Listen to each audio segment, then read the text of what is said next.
রথার মেলায় গিয়ে অনেক রকম খাবার কিনে থাকি, যেমন গজা, খুরমা, মদন কটকটি, নিমকি। নমস্কার, পাকবিচিত্রা সকলকে স্বাগত জানিয়ে আমি আজ আপনাদের আরেকটি নতুন রেসিপি করে দেখাবো, নিমকি রেসিপি। তার জন্য এখানে আমি 1 কাপ ময়দা নিয়েছি। ময়দা একটি পাত্রে নিয়ে নেব। এখন দিচ্ছি চা চামচের 4 ভাগের 1 ভাগ নুন। এখন দিয়ে দিব চা চামচের হাফ চামচ কালো জিরে, আপনারা চাইলে জোয়ান দিতে পারেন। আর দিচ্ছি 2 টেবিল চামচ সাদা তেল।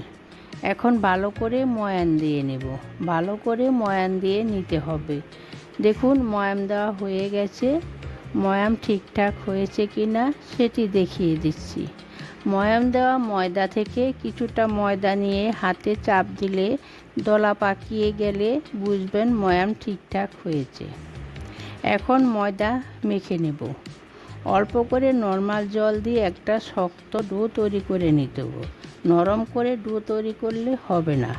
দেখুন শক্ত ডো তৈরি হয়ে গেছে।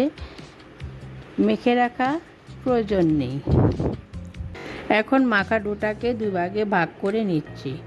এখন বেলে নিব। এখানে একটি বেলুন চাকি নিয়েছি। এখন অল্প পরিমাণে ময়দা দিয়ে বেলে নিব। চারপাশে ঘুরিয়ে ঘুরিয়ে ভালো করে বেলে নিতে হবে। নিমকির এই রেসিপিটি বানানো খুবই সহজ। ছোট থেকে বড় সকলেরই একটি পছন্দের রেসিপি। দেখুন বেলা হয়ে গেছে। একটু দেখিয়ে দিচ্ছি, এরকম মোটা করে বেলে নিতে হবে। বেশি পাতলা নয়, আবার বেশি ভারী নয়। প্রথমে একটি ছুরির সাহায্যে লম্বালম্বিভাবে কেটে নেব। প্রত্যেকটা স্লাইস সমান করে কেটে নিতে হবে। কোনোটা মোটা কোনোটা সরু যাতে না হয়, তাহলে এক একটা এক এক রকম হবে। আমার চ্যানেলে এরকম আরও মুখরোচক রেসিপি রয়েছে, ভিডিওগুলো অবশ্যই দেখবেন। দেখুন আমার লম্বালম্বি করে কাটা হয়ে গেছে। কিভাবে সহজে নিমকি শেপ দেওয়া যায় সেটি দেখিয়ে দিচ্ছি। একটা স্লাইস নিয়েছি।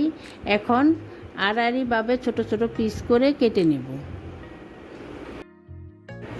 প্রতিটা নিমকি শেপ সমানভাবে কেটে নিতে হবে, তাহলে নিমকিগুলো দেখতে খুব সুন্দর লাগবে।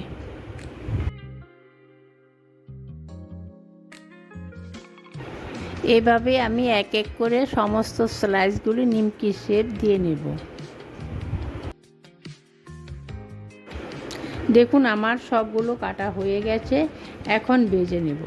তার জন্য গ্যাসে একটি কড়াই বসিয়ে ভাজার জন্য পরিমাণ মতো সাদা তেল দিয়ে গরম করে নিয়েছি। এখন নিমকিগুলো দিয়ে দিচ্ছি। একবারে আমি সবগুলো নিমকি দিচ্ছি না, অল্প অল্প করে নিমকিগুলো ভেজে নেব। দেখুন নিমকিগুলো কত সুন্দরভাবে ফুলে উঠেছে। গ্যাস লোতে রেখে অনবরত নেড়েচেড়ে নিমকিগুলো ভেজে নেব। গ্যাস লোতে রেখে ভাজলে নিমকিগুলো ভাজা ভালো হবে। অনবরত নেড়েচেড়ে ভাজতে হবে, তা না হলে একটা ভাজা হবে আরেকটা কাঁচা থেকে যাবে। আমার চ্যানেলটা অবশ্যই সাবস্ক্রাইব করবেন। আমি যেভাবে নিমকি রেসিপিটা করে দেখালাম, আপনারা একবার এভাবে বানিয়ে খাবেন। আমার রেসিপিটা কেমন হলো আমার কমেন্ট বক্সে অবশ্যই কমেন্ট করে জানাবেন। দেখুন আমার নিমকিগুলো কালার চেঞ্জ হয়ে গেছে, নিমকিগুলো ভাজা হয়ে গেছে। এখন তুলে নেব। একইভাবে সবগুলো নিমকি ভেজে নেব। আর রথের বাজার বা দোকান থেকে কিনে খেতে হবে না, ঘরে বানিয়ে খেতে পারবেন। নিমকিগুলো খেতে কিন্তু দোকান থেকে ভালোই হয়েছে, খুব ক্রিস্পি হয়েছে। দেখুন আমার সবগুলো নিমকি ভাজা হয়ে গেছে। সন্ধ্যাবেলা চায়ের সঙ্গে খাবেন, দেখবেন খুব ভালো লাগবে। দেখুন ছোট বড় সকলের মুখরোচক নিমকি রেডি। ভিডিওটি পুরো দেখার জন্য ধন্যবাদ। পাশে থাকবেন।